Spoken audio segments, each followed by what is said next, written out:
Hey, JJ, do we know about Rui and his status yet with the ankle? He's out. He's out. How has that progressed, and is it something where you feel like he's getting closer? Yeah. Well, we're hoping to have him back this week at some point. Okay. Coming off of that trip, obviously you get the results that you were looking for. How did you evaluate that in context with the rest of the season? Like the good home start, that tough, long trip. Essentially, where do you feel like you're at coming off of that trip overall? Feel very confident with our late game execution. Starting to feel a little more confident with our transition defense.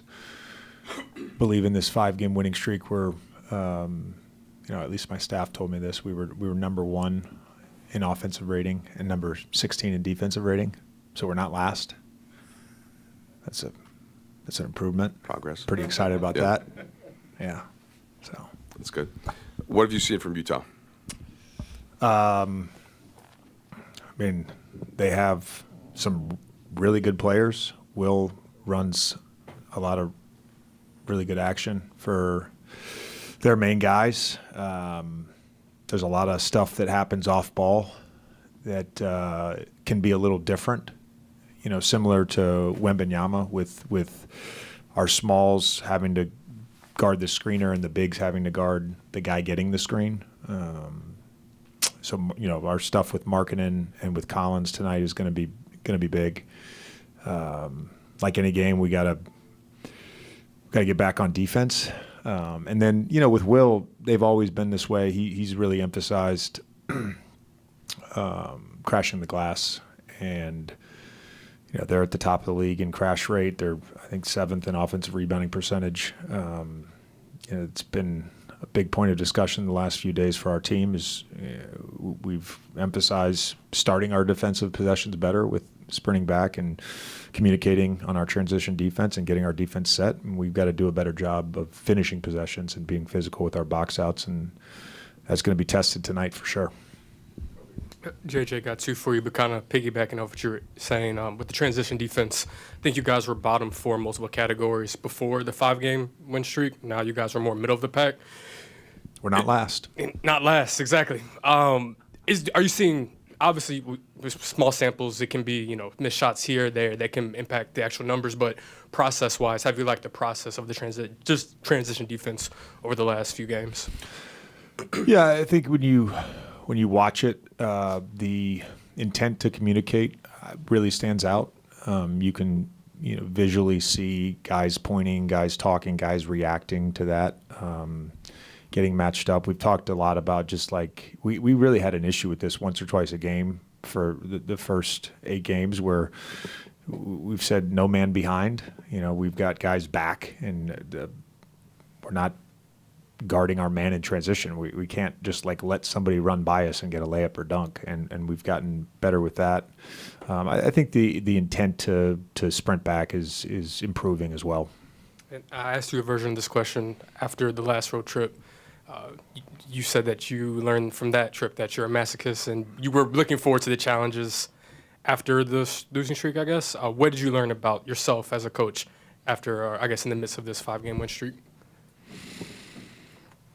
I think it's more general. I think I'm just learning something new every day, and sometimes it's basketball related, sometimes it's coaching related, sometimes it's just something about myself. It's really fascinating, to be honest with you. I don't want to get too philosophical, but the one thing I was having a conversation with my mindset coach yesterday. We were talking about just the season in general, and I think as a player, I always looked at each game, each shot as like a singular event, and as a coach, it feels like it's all one event. The entire season is one event, and I'll give you an example. Like as a player, you do your prep, you do your routine. You get ready to perform, you get ready to compete, and those are your 2 markers. How am I performing? How am I helping my team? And did we win or lose? And as a coach, win or lose, you're constantly thinking about how do we improve? And that's like a long singular event that takes place. I like winning. I like that feeling, but the second the game ends, your first thoughts as a coach are always like, oh, we could have done that better. I could have been better here. So the self-improvement piece has been awesome. Two questions, just a house cleaning question. Cam and Dalton, will they start tonight for you?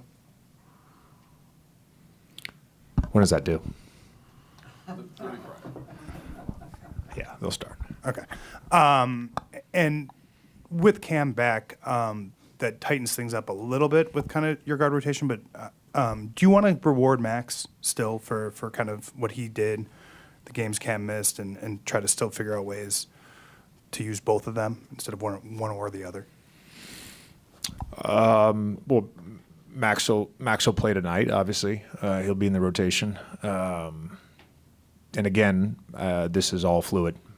And he certainly had our trust and belief when the season started. We didn't lose any belief or trust in him, but we ultimately had to make a decision to stick with that 9-man rotation and kind of give Cam an opportunity with that starting group, and Cam has done well. We're going to have, when we're whole and healthy, we'll have some tough decisions, but we believe in Max for sure. We want him on the court. JJ, from a macro level, I think last year's club ran about 44 off-ball screens or handoffs a game, and now you're running about 73. So from a macro level, what is it that you believe in that, where the guy's getting on the move? And then I think LeBron's up about 75% of the times where he's getting a chance on the move. What does specifically that do for LeBron on the micro level?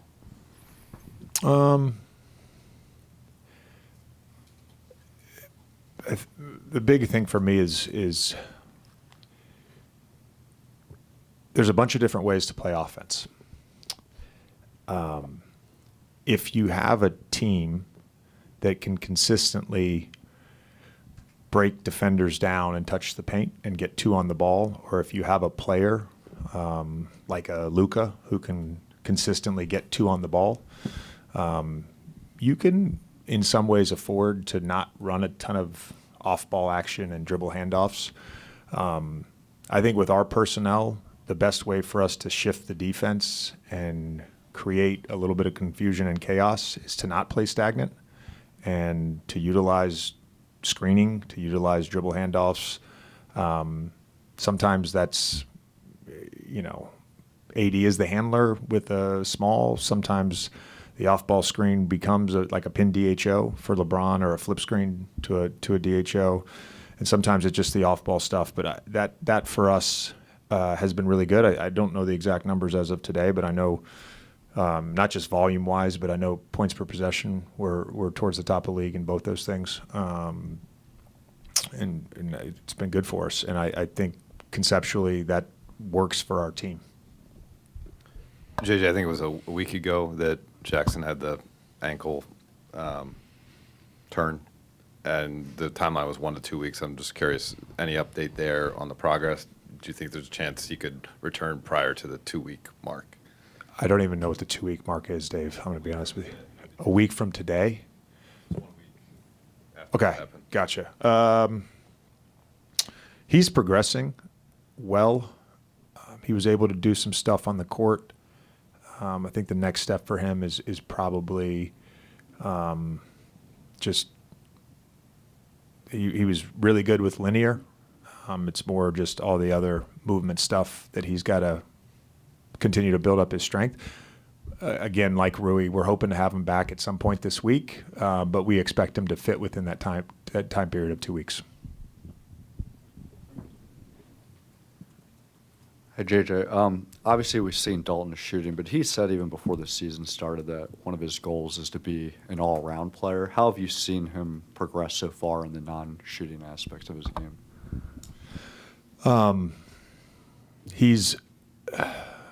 I knew this from watching him at Tennessee. He's a phenomenal cutter. He's got really good feel for not just cutting when he's supposed to cut, but organic cutting. Meaning we're running action for him and he's cutting and getting. That's not what I mean. I mean he has a really good feel for, his guy turns his back, he's going to back cut him. the slip screen stuff. He's got really good feel for that. I think he's been one of our best guys with the attention to detail of corner crashing. He's similar to Max Christie the other night, who had 2 big ones in the second half in New Orleans. Like he's made some big plays for us with his corner crashing. I think he's got the size and the toughness to be a really good defensive rebounder. I don't think he's there yet. And I think he's got the size and toughness to be a solid defender. I don't think he's there yet, but he wants to be great. We have like a really strong belief in him that he's going to turn out to be a great player in this league. Hi, JJ. You've been attempting less than 34 three-pointers so far in this season. The last few games, it has been that has been up. Is that a point of emphasis, or is this just game by game? No, we want to shoot threes. We want to shoot good threes. We have to generate good threes. When we've when we've played in transition and when we've gotten paint touches in the half court, we've been able to generate threes. I think our willingness to draw the crowd, not play in the crowd, i.e. punish the overhelp. I think our willingness to pass out of that is improving. And I would expect us to, whatever our average is, to incrementally creep up as the season progresses. Coach, you mentioned all the new experiences you're having, and tonight's going to be the first Lakers NBA Cup game where you're coaching. What do you think that intensity is going to be like? And are you keeping an eye on the game-to-game, what's happening in the group, and the point differential and things of that nature with the Cup? I think it's our second Cup game because we got the home one. I mean, yeah, the first home one. Yep, first home one. Court's very bright. I don't know if you guys have been out there yet. Staples is always, or Crypto is always bright, but with the yellow court makes it worse. Not really. I'm just focusing on the regular season and just getting wins. We all want to participate in the knockout stage of the Cup. For me, I'm excited because this is my first time coaching against Will Hardy, so I want to beat his ass.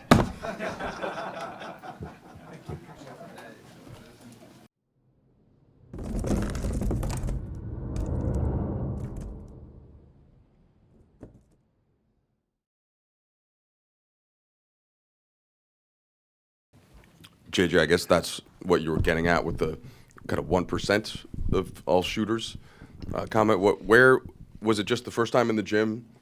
You being one yourself, that you kind of noticed that, and how did that play out in today's, and not just today, really, the last week he's been like 60, 70%. Yeah, you watch a guy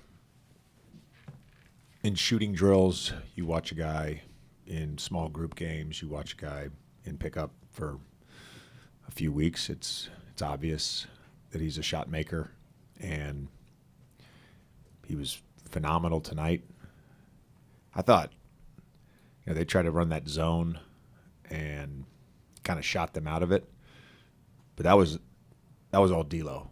Like we had talked, during the free throw, hey, just get to this, and DK is going to be open. D'Lo hit him 2 or 3 times in a row. Bron checked in the game. D'Lo sets the flare screen for him for that. I think that 4th or the 5th one in that run. I don't know what his stats are offensively, but D'Lo was great tonight. Like orchestrating defensively, his activity. The guy had a low man block shot against John Collins. Like that stuff does not go overlooked. He was great tonight. But we're happy for Dalton. It was. As a shooter, it's fun to watch a guy who can get hot like that. Kind of two on him, JJ. A lot of those came off of actions that looked fairly drawn up. As you're drawing up plays to get him into spots, like how fun is that for you? Do you ever think are these actions you ran, or these things that as a shooter, do you kind of go into that space? Some of them are not. I didn't have a lot of these modern concepts, unfortunately. I had to get it out of the mud.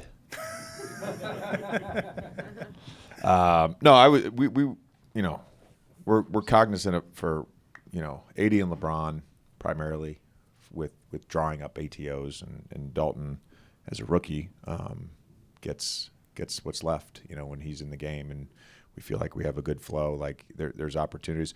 He missed a couple, I think, out of ATOs we executed perfectly. It was a play, I think it was the one where he got fouled on right after he'd gotten hot, and it was coming out of off a make, and we just got, I called the play, and we got right to it, and that was with Christian. So that's a big deal for Christian, just to recognize D'Lo and DK, all of them just executing it, getting a good look, and obviously they fouled him on the elbow. But yeah, it's fun. It's fun. I have to be cognizant sometimes when I get really excited when I see an ATO or I have an idea to not have them all drawn up for Dalton. Like that's just it's the reality. I want them all for me. And you've mentioned now in talking about his game, you mentioned D'Lo, you mentioned Koloko. It seemed like it was kind of communal in the way that guys were screening harder, moving the ball faster, looking for him. How exciting was that for you to see as you kind of look just big picture for your team? Right. Recognizing the hot hand, which is a real thing, but recognizing the hot hand and then executing just shows a level of unselfishness. It also shows a level of basketball IQ. And, I thought our guys were great with that, with Dalton. But in terms of the communal thing, it wasn't just that. Like, we challenged the guys before the game in terms of our physicality on the defensive end. Even though they had, I think it was 9 offensive rebounds in the first half, I thought there was a real effort to box out and be physical. Some of those were just like Drew Eubanks tipping the ball out on a box out versus a smaller defender or a long rebound. But our physicality on the defensive end in the first half was about as good as we've had all year. Max Christie had a couple insane whites, our fronts on John Collins. Gabe was great. So really we got a lot from a lot of people that didn't necessarily show up in the box score. You might be so laser focused on the X's and O's that you don't pick up on this, but there was a palpable energy in the arena when he was starting to go off and late. Yeah, I heard it. What can it do for a guy who is still a rookie playing significant minutes for a team that has aspirations of playing significant basketball games to kind of meet the moment, even if it's a regular season? I'm not concerned at all with Dalton in terms of meeting the moment. He's fearless. And in terms of, what that does for the energy of the group and the energy in the arena, I think not just tonight, but whether it was the Memphis game or the start of the fourth when we beat Sacramento here, like his shot making gets us going.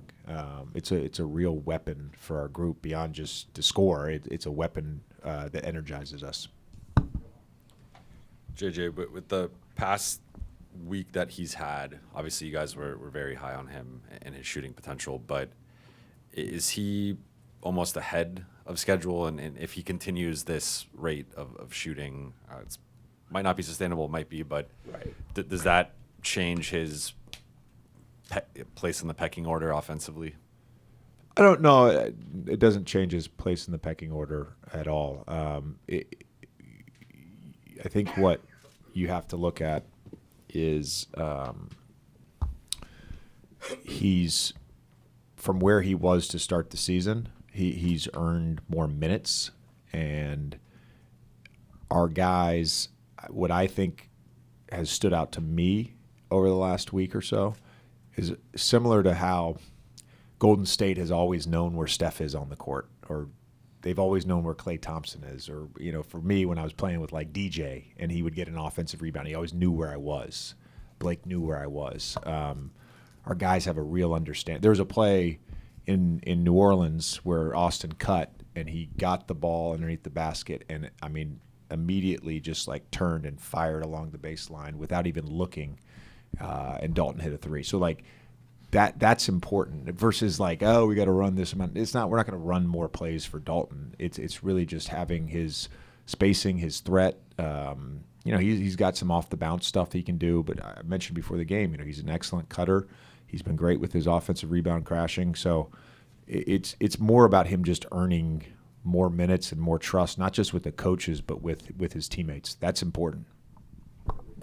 JJ, when you mentioned the hot hand, you made sure to clarify that the hot hand is a real thing.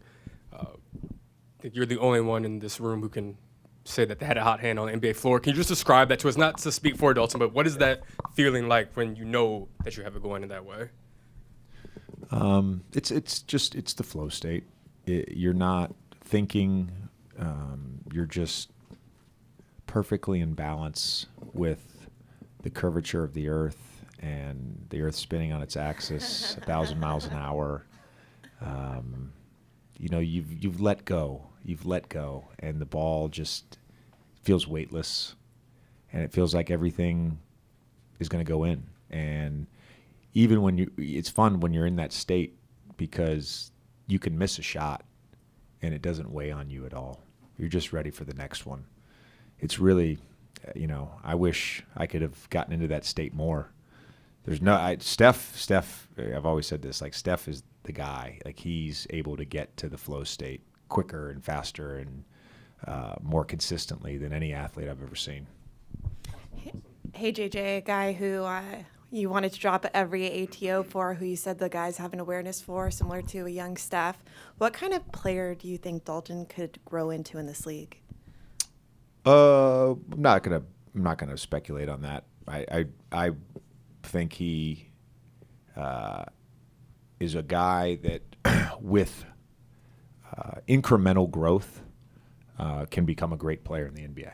I'll just say, like, incremental growth to me, him just being a little better defensively with his slides and being a little more physical, potentially being a really good switchable defender down the road. He's got, I talked about the feel earlier. He's just got a great feel offensively. It's all the other stuff that, when he's doing all the other stuff, it's like, yeah, I don't want to take you off the court. He's such a weapon for us offensively. Thanks, Coach.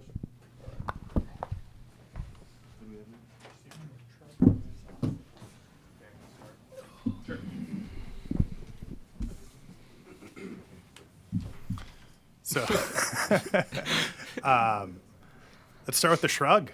What was that moment like for you? I don't know. Rui was talking to me about I need to get a 3-point celebration, so I didn't know what to do, so I just gave the shrug.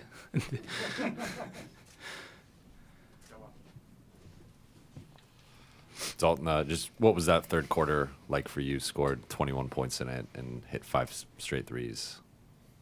I didn't know I scored 21 points in a row, but I just got in the groove. My teammates found me, and they were looking for me every time I touched the ball, or not touch the ball, but when we got the offense. And then, JJ was calling plays for me, so they made it real easy for me. I just had to get open and get the shot up.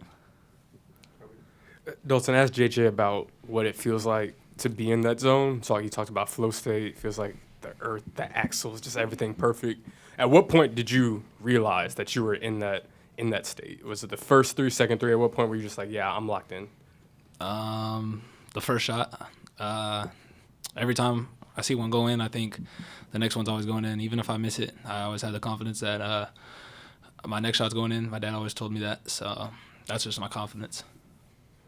How have, from the coaching staff to the veteran teammates to even younger teammates like D'Lo and Austin, how have they kind of helped you, empowered you, make you feel like a vital part of this team and not just a rookie?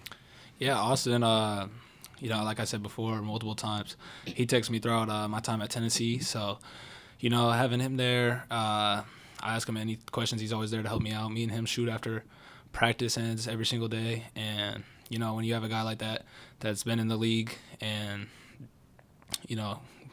does stuff like this, like what I did. So, when I have a guy like that stays confident in me, always wants me to shoot the ball, it's always good. And then D'Lo, every single time I check into the game with him, he always says, yo, I'm trying to find you. So it's always good to have that confidence in me. Hey, Dalton, LeBron made it very clear that he was shocked that you fell to 17th in the draft. Were you surprised by that too, and has that given you extra motivation heading into this season? I would say a little bit. I did what I did in college. A lot of people said I was the best player. So, when I did fall, it was all right because I landed in a great spot. I got to play with LeBron. I mean, who could say that? And then also AD. I went to a great franchise, and I'm very blessed to be here. Hey, Dalton, how would you describe what was like just soaking in the atmosphere from the fans with them anticipating your shots, cheering after every make, and giving you ovations? It was great. Hearing crypto get up like that, and every time I touched the ball, I don't know if they were standing or whatever, they was just going crazy, especially after I made it. So it was a real great feeling. Hey, Dalton, just, being a shooter like yourself, to be able to play with so many playmakers, Austin, D'Lo, LeBron, and even AD as a big, just how much easier does it make you to find these open shots for yourself?